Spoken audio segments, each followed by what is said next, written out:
Electricity has been at the forefront and at the center of our conversations for some years now, but really intensifying as load shedding continues to become the order of the day. We all know the key issues that Eskom is facing. On the one hand, it is a financial crisis that Eskom is facing. From a revenue perspective, they feel their tariffs are not high enough. And from a debt collection perspective, we are facing a hole almost the size of its net losses at the end of the last financial year. You'll recall Eskom recorded a 21 billion rand loss. It might shock you to know that 18 billion of that is still owing from one particular municipality. On the other side, of course, we've got our operational issues. But now our new CEO of Eskom has come in, Andre de Ruyter. He was sitting before the SCOPA, Standing Committee on Public Accounts, last week, talking about how a greater deal of aggression will be taken to collect on those debts and outstanding payments that are holding and crippling the utility for the rest of the country that continues to pay diligently. I'll be talking to Trevor Ngwane, member of the Soweto Electricity Crisis Committee, who has been representing residents. Residents have been protesting in Soweto, demanding that the area continue to be electrified by by Eskom, who of course have threatened to turn off the lights. We saw this kind of thing happen, I think, under Brian Molefe. There was a point when he tried this. It was not successful. They have vowed to block roads today and shut down malls to get their message across, particularly as it coincides with the Gauteng Premier's State of the Province address. The movement's Dr. Trevor Ngwane joins us now to explain why this route is what they think is the most effective. Good morning, Dr. Ngwane. How are you this morning? Welcome to Breakfast with Refilwe. Thank you, Refilwe. Won't you help us understand the thinking behind the crisis committee's actions that are planned for the day? Okay, so it's not only Soweto. You know, we had a meeting on Sunday. It also included people from Alexandra, from the East Rand, and from Tshwane. Basically, Eskom is using bullying tactics against poor working class communities. So it's using the cover of load shedding, the crisis everyone is facing, to actually scapegoat the poor. For example, it has defined certain areas as low-paying. So low-paying areas get more load shedding. So we think this is unfair because it's blurring the line between debt collection, load shedding, and even repairs. So when a transformer has a problem, Eskom is not responding to collapse on the grounds that that area is low paying. Is it on the grounds that it's low paying or on the grounds that it's not paying? Well, it is low paying in the sense that, you know, it's a low price, but they are not paying. Well, not everyone is not paying. That's why they say it's low paying. Yeah. Some are paying, some are not. Okay, so maybe in Soweto, to be honest, maybe less are not paying, more are not paying than those who are paying. Yeah. Trevor, the concern that is constantly raised with respect to the financials in terms of municipal owing is that Soweto has a glaringly large debt book. Owing to Eskom. By the end of 2019, without interest, small power users owed 6.4 billion, with interest 13.6, creeping toward the 18 billion number. We should probably start with that responsibility in the first place before we talk about what is owed from Eskom, certainly. Well, I don't think so, because, you know, as you say, most of it is interest, and also many people, it's not that they are not paying. They cannot keep up with the high tariffs. No one can in this country, Trevor. Yes. Nobody can, and yet we still pay our bills. Well, the difference between us and the rest of the country is that we are fighting and we are pointing to the unfairness. You know what I'm trying to say? We are defending our grannies We are defending the vulnerable.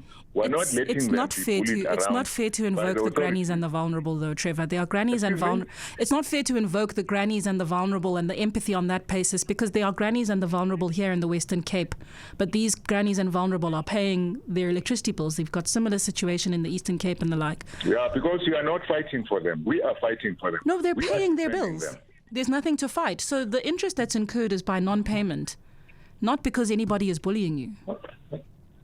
No. When a granny gets her pension, firstly, she's got grandchildren. Secondly, she must take care of her needs. So now she has to choose. Must I use this money to buy food or to pay electricity? This is the situation of the working class. I get that. I agree with you, actually. The only thing is that electricity, like water, is so basic that the granny will forego many other needs in favor of electricity because she cannot live without electricity. And yet here we are with non-payment. She must keep food in the fridge. It's worse now with load shedding because those grannies, they have their chicken pieces going rotten in the fridge, and they are suffering. Now, people must defend the grannies. They must defend the poor, and not join. They must not join ESCOM and scapegoat and pretend that the problems of ESCOM began because those grannies cannot afford to pay. I mean, ESCOM is not the only state-owned entity which is in trouble. No, but it's the one that you're marching against. So let's keep a focus on the right SOE. Trevor, I completely agree with you with respect to the vulnerability of the grannies. I completely agree with you with the fact that the working poor in South Africa and the unemployed and the working poor in South Africa are struggling. I would like to ask you to explain to me what makes you think that the experience of those in Soweto, of the working poor and the unemployed, are any different from others in the rest of the country. They are not different. So why do they not pay and the rest of the country does? It's because they've got fighting spirit. They know their rights. They don't allow themselves to be bullied. Remember, bullied for paying for services rendered. It is being bullied. What are you paying? You are load shedded half the week in Soweto, you know? You are load shedded. We are all load shedded across the country. Well, if you don't fight, then they will trample on you. So what do you think will be the outcome of this fight today? The outcome of the fight is that we will learn to sit down. ESCOM and the government will sit down and find a viable solution and way forward, which we've been told now that there will be load shedding for the next 18 months. For all of us. And at the moment, poor areas are bearing the brunt of load shedding. We're going to have you need to prove that, Trevor. Excuse me? You need to prove that the poor areas are bearing the brunt. And not from a load shedding perspective. I'm talking because you might be conflating being cut off for non-payment with load shedding. No. It is ESCOM which is conflating. That's exactly our complaint. We will offer them an opportunity to reply to that. We are going to have a conversation with the electricity manager, who's going to help us understand that from a grid perspective. So again, in terms of sitting down to find a workable solution, one of the key workable solutions that has been identified is to collect their debt. Yeah, but will you pay it? Affordable electricity. You can't squeeze blood from a stone. Unfortunately, this is a South African experience. This is the reality, Trevor. And I'm curious about, because everybody in this country, I am the stone from whom blood is being drawn. Your neighbours here in the Western Cape have the same situation, and nobody is holding the country to ransom. In fact, I would contend the bullying is being done by you, not ESCOM. No. What we are fighting for free electricity. That's what you're fighting for. We are fighting for a just, fair society where people can live, have a well-being. We're not fighting for a society where people are struggling every day, not knowing, am I going to pay electricity, am I going to buy food? This is not the life we want. I'll give you a reality check, Trevor. This is the reality for every single South African right now. That's the reality you accept. I don't accept. It's not acceptable. It is not acceptable, but that doesn't mean that we run rogue. It doesn't mean that we effectively steal electricity. Excuse me, why are you accepting it if you say it's unacceptable? We're not accepting it, but we don't steal electricity also. It is not stealing electricity. What does it mean to take electricity and not pay it? Excuse me? How would you describe taking electricity and not paying for it, if not stealing? Electricity and water are basic necessities which every human being must have access to. 100%, but they are costly. They're not human rights that come for free. Electricity is produced by the working class, by workers. How? Come on. The working class are paying, Trevor. It is the labor. Yeah, they are paying twice. They pay with their labor and they pay with cash. You only pay with your cash because you are middle class and bourgeois. Can you see? You know nothing about who I am. No, I don't mean you personally. I mean the people in Eskom, those who are imposing and scapegoating the masses. Can you see?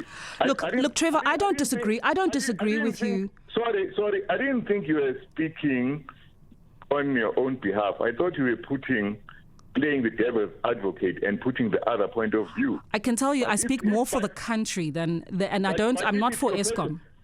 But if it's your personal point of view, well, I disagree with you.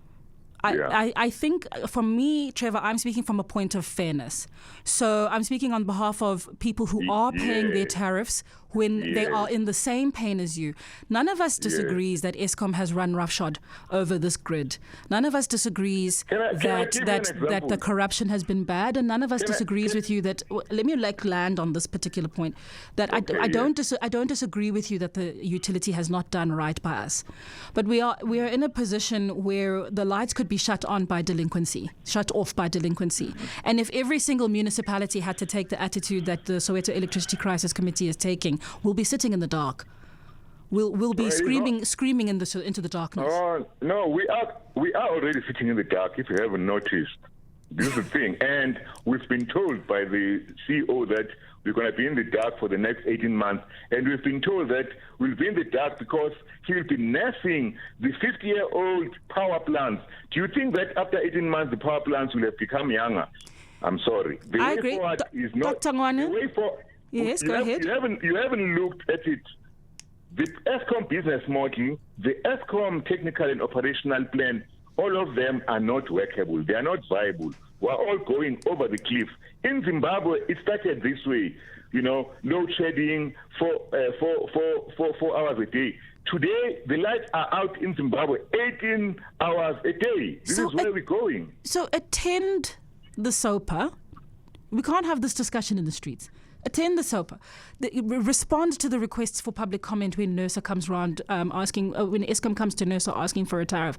My concern is the impact and the effectiveness of the action that you're hoping to take. Let's take NERSA, the regulator. Eskom has taken the regulator to court. This is amazing. How can the government entity... Again, I don't disagree with that. But the effectiveness of the committee taking to the streets. The feet are disagreeing with the head. This is madness. How can you stand aside and say this is okay? Nobody's suggesting that's okay. Eskom wants tariff increases of double, triple the inflation rate. Because no one's paying their bills in Soweto. Excuse me? They are having to go for some of these tariff increases partly because of the non-payment of municipalities. So it's a vicious cycle. That's why I'm asking, when do we cut the vicious cycle and actually get to a workable solution? Yeah, we must sit down and have a discussion. Exactly. and not have a one-sided, unilateral bullying tactic to solve the crisis, which is what we are objecting to. All right. You see, have you called for a meeting with Andre de Ruyter? Not to go to one side, not to hit the weak. Can you see? Let's question the strong. What about the so-called the high-intensity users who are paying much less per kilowatt hour than us? What about the secret deals with Alusaf AluSAF signs deals with Eskom. They're never shown to us. They pay 3 cents per kilowatt hour. We are paying 90 cents per kilowatt hour. Well, not paying. This is not fair. What about climate change? What about banning? Trevor. What about banning fossil fuels to destroy the future? What about Medupe and Kusile, which was so full of corruption that they are not producing? There are so many problems. There are, and we agree on climate change, Medupe, corruption, all of those things. What we don't agree on is delinquency. Why we should put all the blame on SOC? What about corporate delinquency? The delinquency of Brian Molefe, the delinquency of... I mean, come on. Tell you what, Trevor, I'm going to cheat on my next exam because Zuma stole money. Then, by that logic. Then the next time I have to write an exam, I'm going to cheat because somewhere Zuma stole money. Then that's the logic that you're using, is that one person was bad over there and therefore I must be bad this side. Yeah, but one is rich, one is the president, the other is poor and is a grain in Soweto. That's the difference. And which side are you taking? Listen, my granny was the granny of Soweto. You want to stand on the fence. I don't. When the mighty are fighting the weak, you are saying, no, let's stand aside. All right. It's a fair fight. It's not a fair fight. Trevor, you sound very mighty to me if you're going to be taking us on in this way. Dr. Trevor Ngwane is a member of the Soweto Electricity Crisis Committee. Thank you very much for your perspectives. And I wish you lost the argument, not that I'm being unreasonable. Goodbye, Trevor.